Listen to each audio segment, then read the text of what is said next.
আসসালামু আলাইকুম। দশম শ্রেণীর শিক্ষার্থী, তোমাদের অনলাইন ক্লাসে স্বাগত জানাচ্ছি। আজ তোমাদের জন্য চতুর্থ অধ্যায়ে কৃষি শিক্ষার একটি ক্লাস নিয়ে উপস্থিত হয়েছি। ক্লাসটি হচ্ছে তোমাদের বেগুন চাষ সম্পর্কে। মনোযোগ সহকারে ক্লাসটি শুনবে এবং প্রয়োজনীয় পয়েন্টগুলি খাতায় লিখে নেবে।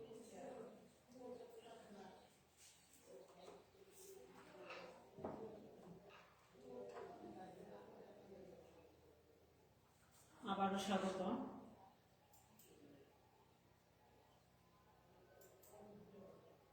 পরিচিতি: তাসমিন ইয়াসমিন, সহকারী শিক্ষক, হাজী আব্দুল কাদের প্রধান উচ্চ বিদ্যালয়, শ্রীপুর, গাজীপুর।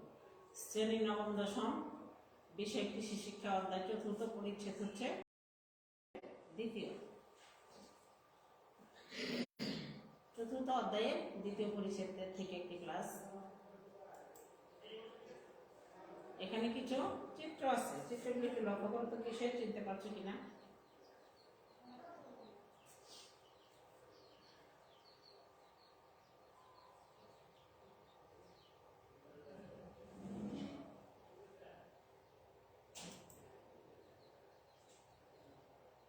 কিসের চিত্র এগুলি বা ছবিগুলি কিসের? বেগুনের। বেগুন চিনি না এরকম কেউ আছো? মনে হয় না সবাই বেগুন সম্পর্কে অবগত, আমার মনে হয়, কারণ আগেও ক্লাস 6 থেকে 10 পর্যন্ত তোমাদের অনেক কিছু চাষাবাদ পড়ানো হয়েছে, এর মধ্যে বেগুনও ছিল। তাছাড়া নিত্য প্রয়োজনীয় খাবারের মধ্যে আমাদের বেগুন কিন্তু একটি সবজি। পরবর্তী ধাপে আসি আমরা। এটি কিসের ছবি? চাষের ছবি।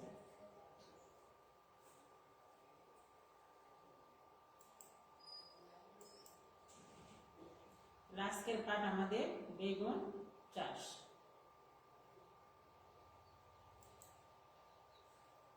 শিক্ষণফল: এই পাঠ শেষে শিক্ষার্থীরা তোমরা বেগুনের জাত চিহ্নিত করতে পারবে, বেগুনের চাষ পদ্ধতি ব্যাখ্যা করতে পারবে, বেগুনের পরিচর্যা ও বালাই ব্যবস্থাপনা বিশ্লেষণ করতে পারবে। শিক্ষণফলটা তোমরা আবারও দেখো: বেগুনের জাত চিহ্নিত করতে পারবে, বেগুনের চাষ পদ্ধতি ব্যাখ্যা করতে পারবে, বেগুনের পরিচর্যা ও বালাই ব্যবস্থাপনা বিশ্লেষণ করতে পারবে।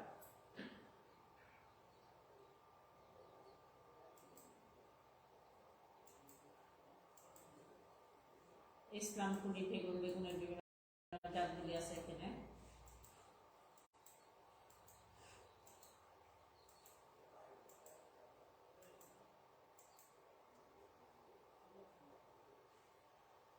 বেগুনের বিভিন্ন জাতের মধ্যে দেখো ইসলামপুরি বেগুন, নয়নতারা বেগুন, সাদা বেগুন, উত্তরা বেগুন, কালো বেগুন, আর এটা হচ্ছে নয়ন কাজল বেগুন। আবারও দেখো ইসলামপুরি, নয়নতারা, সাদা বেগুন, উত্তরা বেগুন, কালো বেগুন এবং নয়ন কাজল বেগুন। আরো বিভিন্ন জাত আছে এখানে। একক কাজ হিসাবে একটা কাজ দেওয়া হলো, বেগুনের বিভিন্ন জাতের নামগুলি লিখো।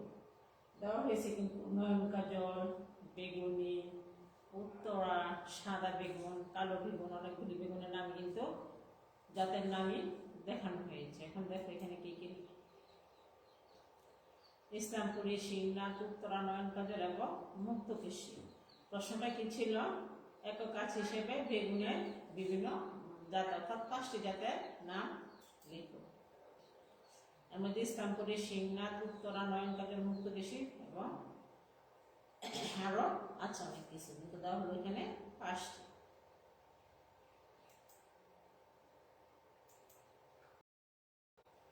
বীজ বপন ও চারা উৎপাদনের সময়: বেগুনের কখন বীজ বপন করতে হবে এবং চারা উৎপাদন করতে হবে? শীতকালীন বেগুনের জন্য শ্রাবণ মাসের মাঝামাঝি হতে আশ্বিন মাস এবং বর্ষাকালীন বেগুনের জন্য চৈত্র মাস পর্যন্ত। বীজ বপন ও চারা উৎপাদন: শীতকালীন বেগুনের জন্য শ্রাবণ মাসের মাঝামাঝি হতে আশ্বিন মাস কি করতে হবে? বীজ বপন এবং চারা উৎপাদন করতে হবে। আর বর্ষাকালীন বেগুনের জন্য চৈত্র মাস পর্যন্ত সময় আছে। একটু দেখো মনোযোগ সহকারে পয়েন্টগুলি, পরবর্তীতে তোমাদের প্রশ্ন থাকতে পারে মূল্যায়ন।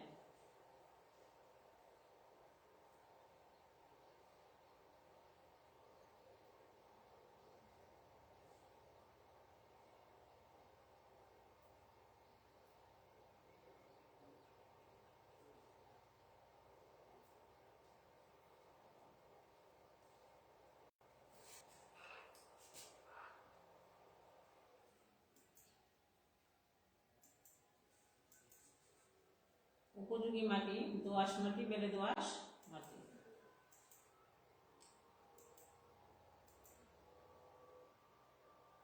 উপযোগী মাটি কি? দোআঁশ মাটি এবং বেলে দোআঁশ মাটি। মাটি কি করতে হবে? আলগাকরণ করতে হবে, জমি চাষ ও মই দিতে হবে। মাটি নির্বাচন করতে হবে প্রথম, তারপর মাটি আলগা করতে হবে, জমি চাষ ও মই দিতে হবে। আর মাটিতে কিরকম মাটি নির্বাচন করবে? দোআঁশ মাটি এবং বেলে দোআঁশ মাটি।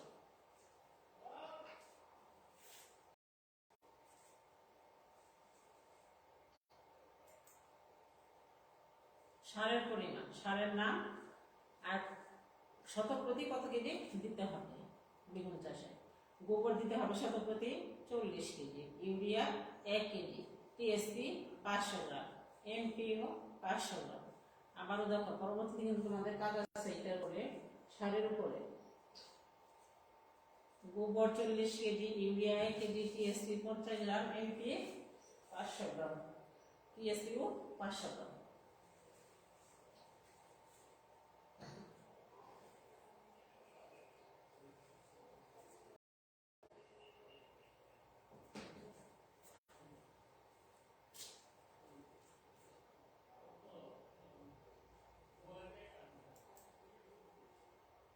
সার প্রয়োগের নিয়মাবলী। ইউরিয়া ছাড়া সব সার জমিতে চাষের সময় প্রয়োগ করতে হয়, তবে গোবর জমিতে প্রথম দিকে প্রয়োগ করাই উত্তম।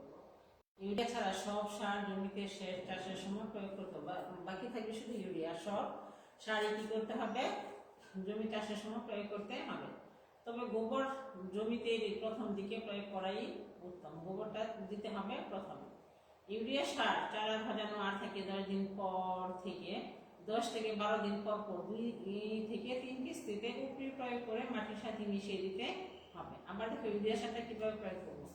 ইউরিয়া সার চারা গজানো 8 থেকে 10 দিন পর 10 থেকে 12 দিন পর পর 2 থেকে 3 কিস্তিতে উপরি প্রয়োগ করে মাটির সাথে মিশিয়ে দিতে হবে।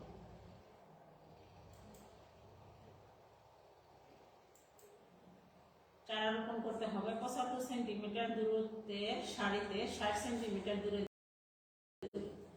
সারি থেকে সারুর দূরত্ব হবে 50 সেন্টিমিটার, আর চারা থেকে চারা দূরত্ব হবে 60 সেন্টিমিটার। মনে থাকবে বিষয়টা। সারি থেকে সারুর দূরত্ব হবে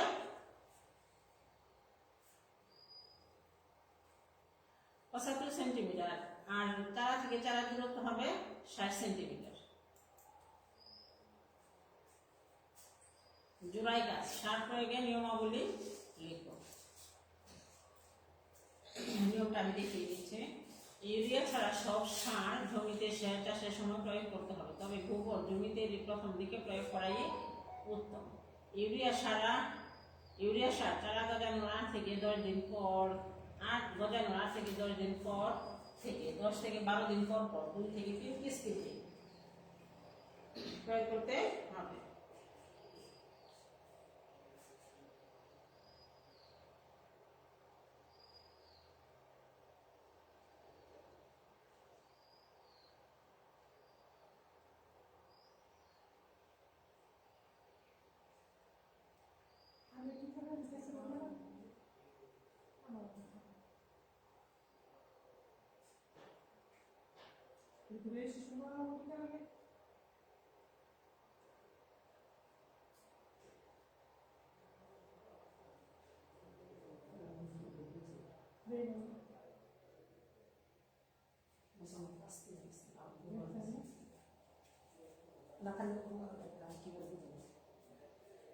পরবর্তী ধাপে আসি। একটু দেখো সার প্রয়োগের নিয়মটা।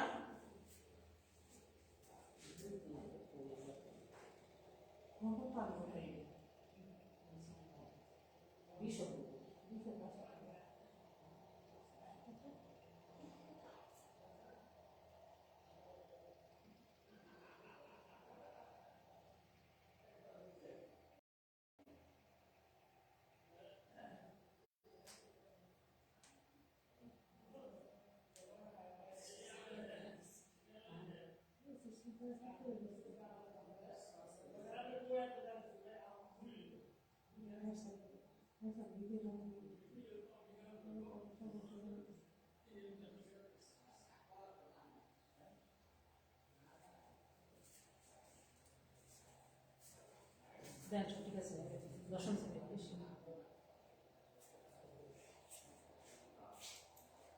পরবর্তী ধাপে আসে মাটিতে জৈব পদার্থের প্রয়োজনীয়তা। পানির প্রয়োজন হচ্ছে 25, বায়ু 25, খনিজ পদার্থ 45 এবং জৈব পদার্থ হচ্ছে 5। মাটিতে জৈব পদার্থের প্রয়োজনীয়তা।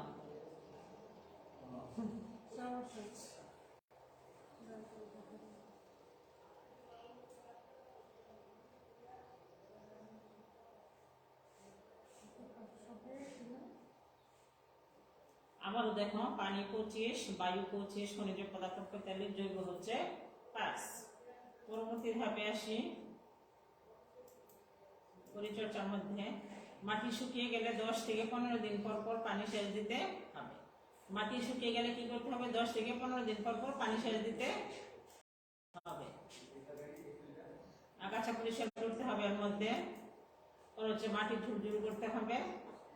আগাছা পরিচর্যার মধ্যে কি কি? 10 থেকে 15 দিন পর পর পানি সেচ দিতে হবে, আগাছা পরিষ্কার করতে হবে, মাটি ঝুরঝুরে করতে হবে।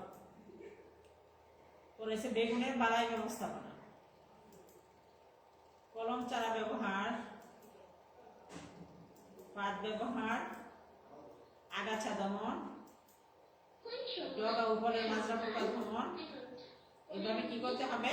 বেগুনের বালাই ব্যবস্থাপনা করতে হবে। কলম চারা ব্যবহার করতে হবে, পাত ব্যবহার করতে হবে, আলুর পাত যাকে বলা হয়, আগাছা দমন করতে হবে এবং ডগা উপরের মাজরা পোকা দমন করতে হবে, ডগা ভেঙে ভেঙে বা হাত ধুয়ে। পরবর্তী ধাপে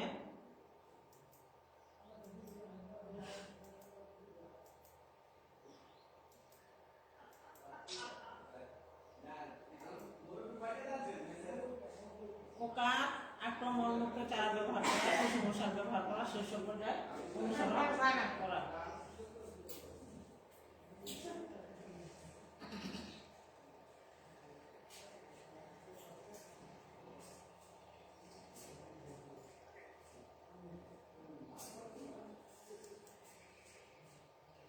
ফসল সংগ্রহ এবং ফলন। ফসল সংগ্রহ করতে হবে। পরবর্তীতে হচ্ছে দলগত গাছ। বেগুনের বালাই ব্যবস্থাপনার 8টি ধাপ। বেগুন চাষ করতে তোমাদের অবশ্যই বালাই ব্যবস্থাপনা করতে হলে 8টি ধাপ মেনে চলতে হবে। এই ধাপগুলি কি একটু দেখি আমরা। ধাপগুলো হচ্ছে, কলম চারা ব্যবহারের মাধ্যমে বেগুনের উইল্ট রোগ দমন করা যায়, ফেরোমন ও মিষ্টি কুমড়ার ফাঁদ ব্যবহার করা যায়, মুরগির পচনকৃত বিষ ও সরিষার তেল ব্যবহার করা যায়, আগাছা দমন ও মালচিং করলে ব্যবহার করা যায়, পোকা প্রতিরোধী জাত ব্যবহারের মাধ্যমে এটা করা যায়, পোকার আক্রমণমুক্ত চারা ব্যবহার করতে হবে, সুষম সার ব্যবহার করতে হবে, শস্য পর্যায় অনুসরণ করতে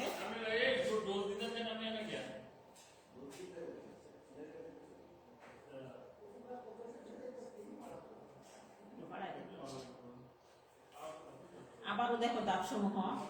কলম চারা ব্যবহারের মাধ্যমে বেগুনের উইল্ট দমন করা যায়, ফেরোমন মিষ্টি কুমড়ার ফাঁদ ব্যবহার করা যায় করে, মুরগির পচনকৃত বিষ ও সরিষার খৈল ব্যবহার করে, আগাছা দমন ও মালচিং করলে, পোকা প্রতিরোধী জাত ব্যবহারের মাধ্যমে, পোকার আক্রমণমুক্ত চারা ব্যবহার করে, সুষম সার ব্যবহার করে, শস্য পর্যায় অনুসরণ করে।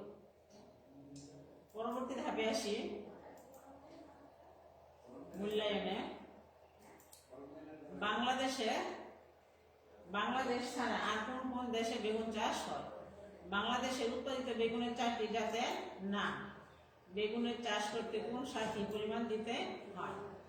মূল্যায়নের প্রশ্নগুলো একটু দেখো, আমি বলে দিচ্ছি। বাংলাদেশ ছাড়া কোন দেশে বেগুন চাষ করা হয়? ভারত, চীন, জাপান, পাকিস্তান, ফিলিপাইন, যুক্তরাষ্ট্র, দক্ষিণ ইউরোপীয় দেশসমূহ বেগুন চাষ করা হয়। বাংলাদেশে উৎপাদিত বেগুনের 4টি জাতের নাম। ইসলামপুরের শিবনাথ, উত্তরা, নয়নকানন এগুলি হচ্ছে বাংলাদেশের চাষিত বেগুনের নাম। বেগুনের চাষ করতে কোন সার কি পরিমাণ ব্যবহার করতে হয় বা ব্যবহার করা প্রয়োজন? গোবর 40 কেজি, ইউরিয়া 1 কেজি, টিএসপি 500 গ্রাম, এমপি 500 গ্রাম। আবারও বলছি, গোবর 40 কেজি, ইউরিয়া 1 কেজি, টিএসপি 500 গ্রাম, এমপি হচ্ছে 500 গ্রাম। আশা রাখি মূল্যায়নের প্রশ্নগুলি তোমরা মনোযোগ সহকারে শুনেছ এবং লিখে নিয়েছ। বাড়ির কাজ হিসেবে একটা কাজ আছে তোমাদের, তোমার বাগানে বেগুন চাষ করলে কিভাবে যত্ন নিবে তার একটি তালিকা তৈরি করে আনবে।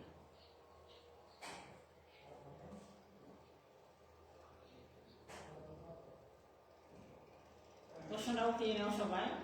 তোমার বাগানে বেগুন চাষ করলে কিভাবে যত্ন নিবে তার একটি তালিকা তৈরি করে আনবে। সবাইকে ধন্যবাদ জানিয়ে আজকে ক্লাসটা এখানে শেষ করছি। আল্লাহ হাফেজ।